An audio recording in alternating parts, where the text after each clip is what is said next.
Assassin's Creed, Bloodlines. This was actually my very first taste in the franchise.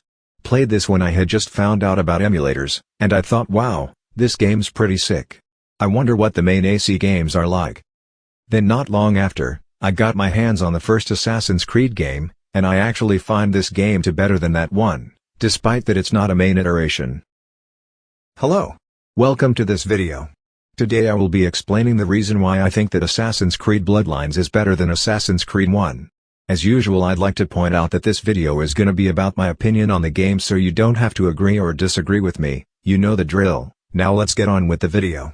These two games are pretty similar, they both tell a story about Altair, but I'm guessing that this game takes place after AC1 because there's no Al-Mualim or any of that.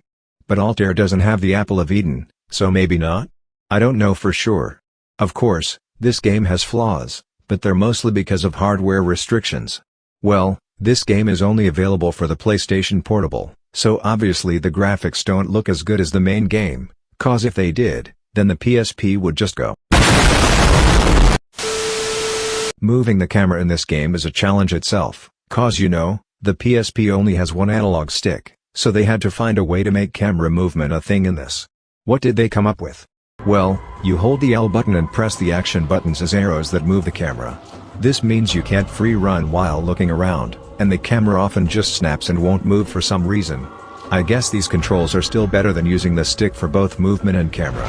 The rest of the controls are pretty much the same as the main game, R to run, R plus X to parkour, D-pad to select weapons, but you don't have eagle vision, so that's something different. Triangle is used for locking onto a target. One of the improvements this game made are, actual cutscenes, and subtitles too. Something AC1 doesn't have. And the gameplay of this is varied, it doesn't just make you complete a list of chores in every stage. Doing chase missions in this game is pretty hard though, because you can't move the camera while moving, so you'll either lose the chase target or fall to your death. One thing I've noticed, is that the parkour is slightly faster, so that's pretty cool. Oh, and this game doesn't have any of those tailing missions. Hooray. The combat in this game I feel like a downgrade. There are slight delays for when you want to attack and block, making it much harder. And you can only counter if you're super lucky.